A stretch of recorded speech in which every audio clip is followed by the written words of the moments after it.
사도행전 14장 1절부터 18절까지 말씀입니다.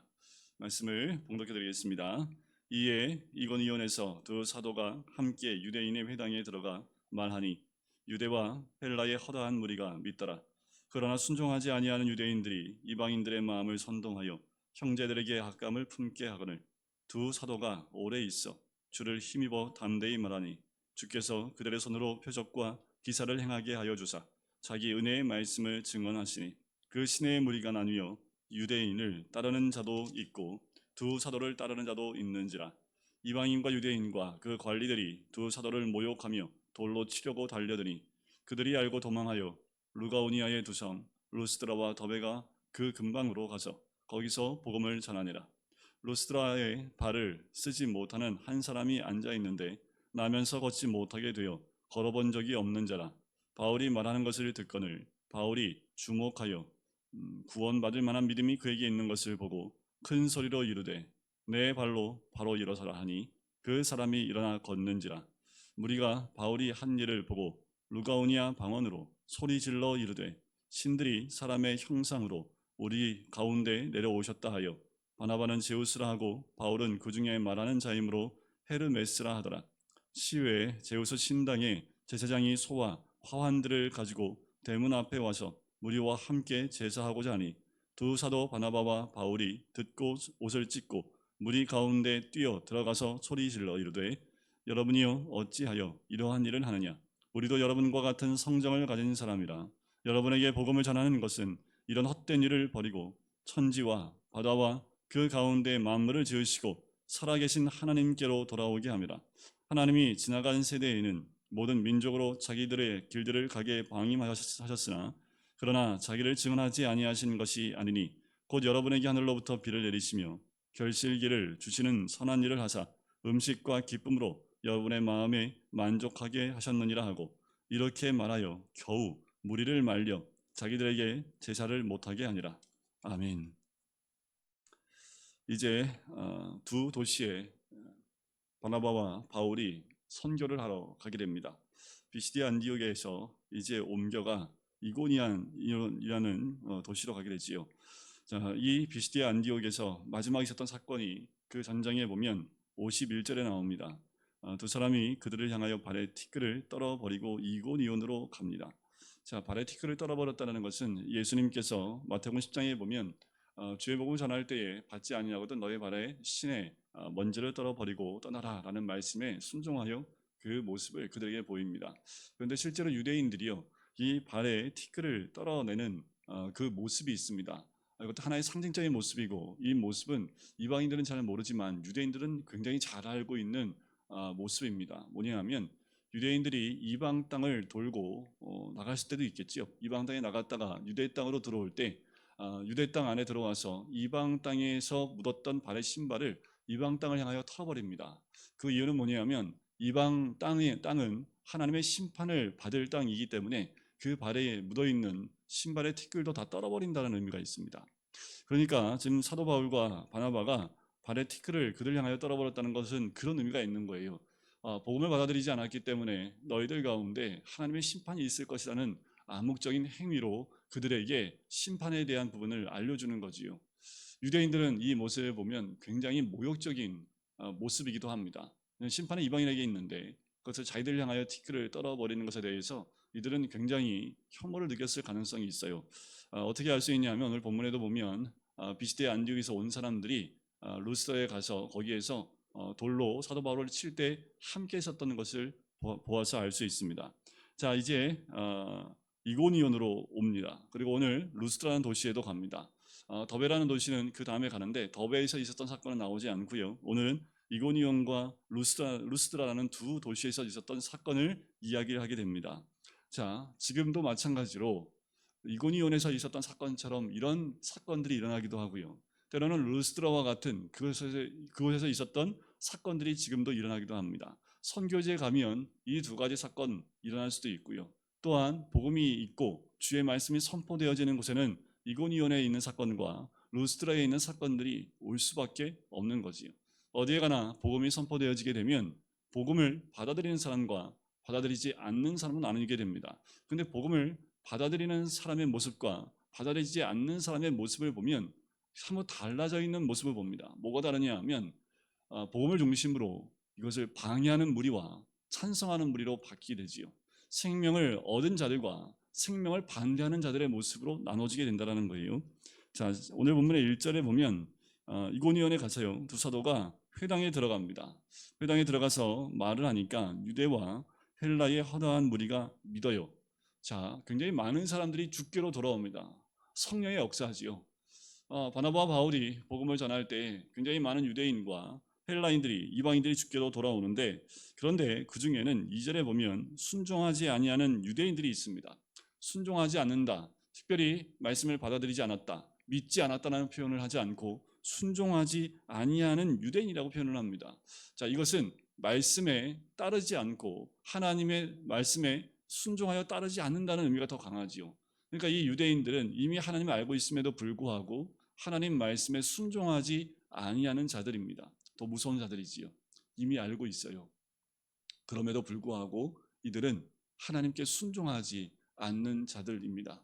결국 이들을 통해서 사도 바울과 바나바는 이고니온에서 돌에 맞을 뻔하여 도망가는 이 사건이 발생하게 되지요.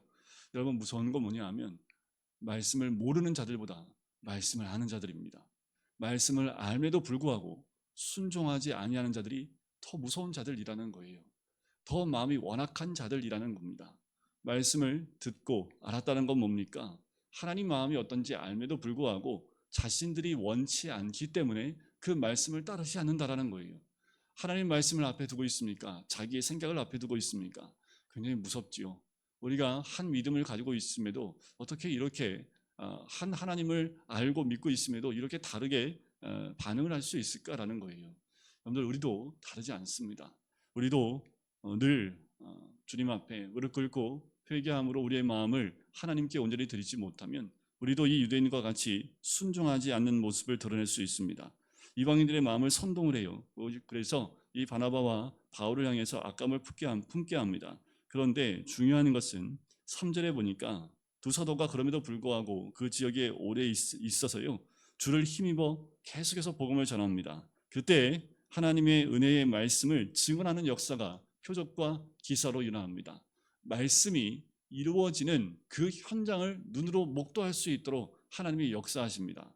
그래서 이 두 사람이 하나님의 말씀을 증언하는데 표적과 기사가 함께하므로 그것이 거짓이 아니라는 것을 그곳에 있는 모든 사람들에게 다 드러내 보임에도 불구하고 이들의 모습은 어때요? 받아들이지 않는다라는 거예요. 분명히 그 말씀이 맞다라는 것을 이들의 표적과 기사로 눈으로 확인시켜줬음에도 불구하고 이들의 마음에는 하나님 말씀을 받을 마음이 없어요. 그래서 어떻게 해요? 시내가 나뉘어집니다. 오늘 복음이 들어가면, 어둠 가운데 빛이 들어가면 빛을 따라 나온 사람이 있지만 끝까지 빛을 반대하고 돌아서는 사람이 있습니다. 요한계시록에 보면 많은 재앙들이 있습니다. 하나님의 심판의 재앙들이 있어요. 그러면 그런 상상도 할 수 없는 재앙들이 오면 사람들이 그 모습 보고 주께로 돌아오는 것이 당연하지요. 우리가 살아가면서 전혀 한 번도 경험할 수 없었던 그런 재앙들이 오게 되면 하나님께 돌아와 회개하고 주님께 무릎 꿇을 것 같은데 하나님을 향하여 오히려 더 비방하고 하나님을 향하여 욕을 하고 하나님을 믿지 않는 일들이 일어남을 요한계시록에서는 이미 말하고 있습니다. 때가 가까이 올수록 하나님께 순종하는 자들과 그렇지 않는 자들은 아무리 눈에 보이는 표적과 기사와 하나님의 살아계심을 드러내 보여도 돌아오지 않는다라는 거지요. 결국 5절에 보면 두 사도를 모욕하고 돌로 치려고 달려듭니다. 이들이 알고 도망하여 두성 루스드라와 더베라는 근방 도시로 가게 되지요. 7절에 보면 거기서 복음을 전합니다. 여러분들, 이 정도 되면 무서워서라도 좀 숨고 싶고, 그리고 말씀 때문에 죽을 고생을 하면 하나님께 다시 한번 무릎 꿇고, 아니 어쩌면 대들 수도 있을 것 같아요.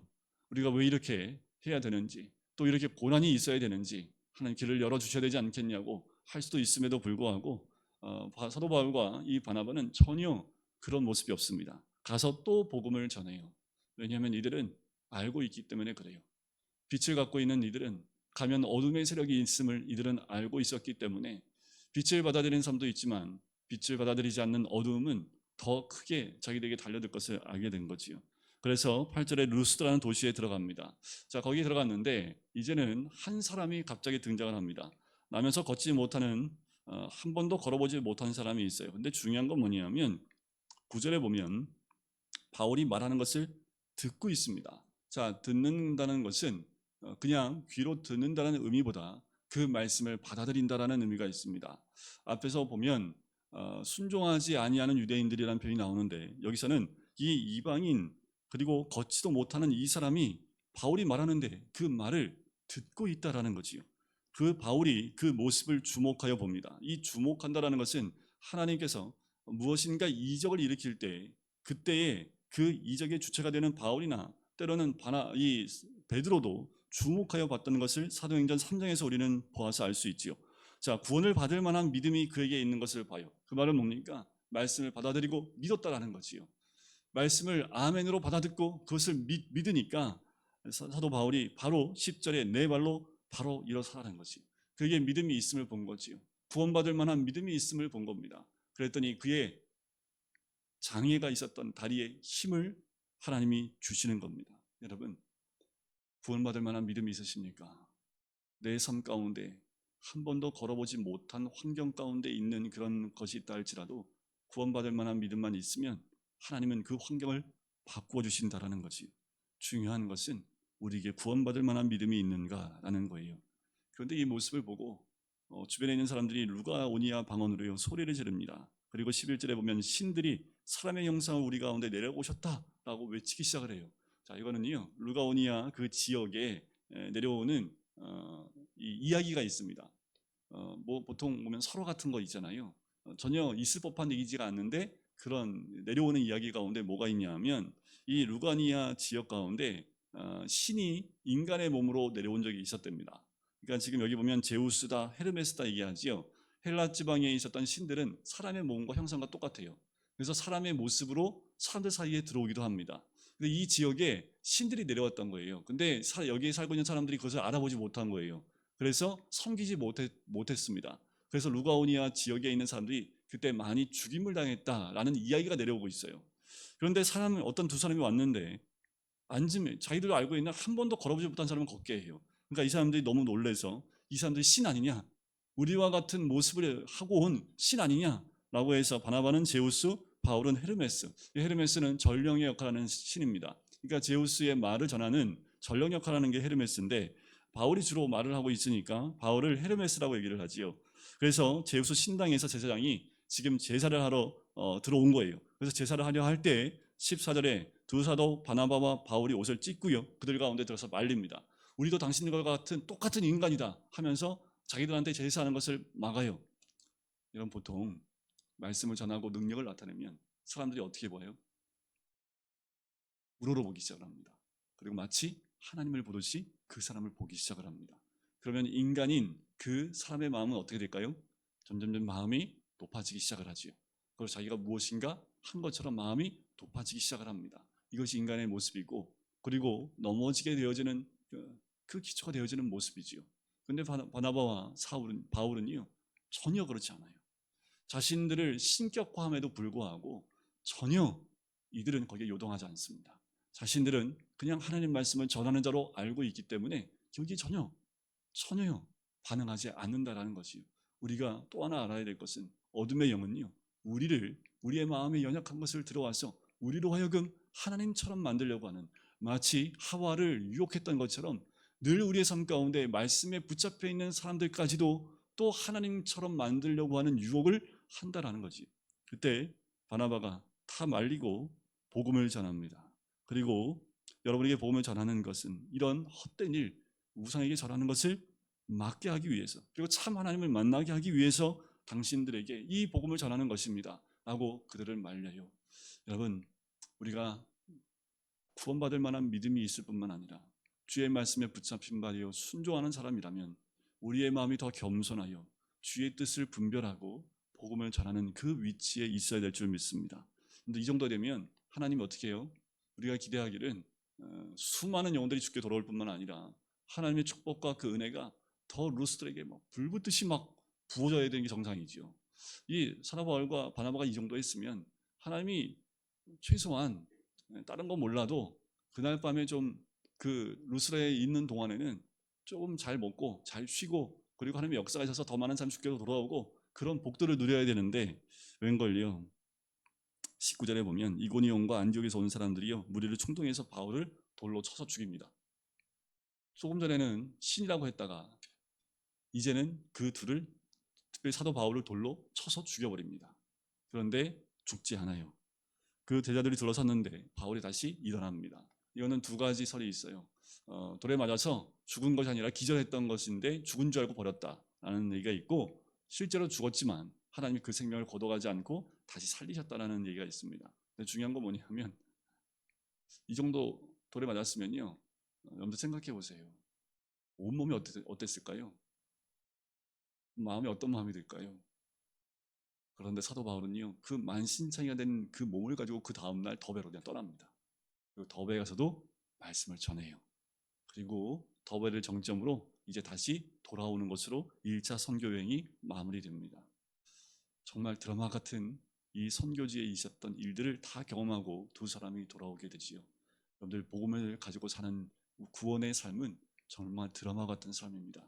우리 안에 복음이 들어와 복음이 나를 지배할 때 우리에게 축복된 일만 있는 것이 아니라 그 빛을 꺼버리게 하려고 하는, 또 제거하려고 하는 어둠의 영이 여러 가지 어려움들을 줄 수 있다는 거지요. 여러분들 잊지 마셔야 될 것은 구원받을 만한 믿음과 말씀과 복음과 빛이 있다면 그것을 넉넉히 이길 수 있는, 늘 우리가 말씀에 순종하면 넉넉히 이겨낼 수 있는 힘을 우리 주님이 주실 줄 믿습니다. 오늘 하루도 바나바와 바울처럼 주의 복음과 빛을 가지고 나가서 그 빛을 드러낼 수 있는 우리 성도님 되시기를 주님의 이름으로 간절히 축원드립니다. 기도하겠습니다. 사랑하는 주님, 감사합니다. 오늘도 귀한 말씀을 우리가 듣게 해주심을 감사합니다. 우리가 복음에 반응하며 복음에 순종하는 자가 될 수 있기를 간절히 소원합니다. 나로 인하여 무엇인가 이루어지는 것이 아니라 말씀이 표적과 기사로 그대로 이루어지는 것을 목도할 때에 주님, 우리는 더 겸손히 주의 말씀에 귀 기울이고 또한 순종하여 구원받을 만한 믿음을 가지고 살아가는 우리가 되길 간절히 소원합니다. 때로는 주의 역사를 우리를 통해서 드러내실 때에 더 겸손히 주의 말씀대로 순종하는 하나님의 사람이 될 수 있도록 축복하여 주시옵소서. 감사드리며 예수 그리스도의 이름으로 기도드립니다. 아멘.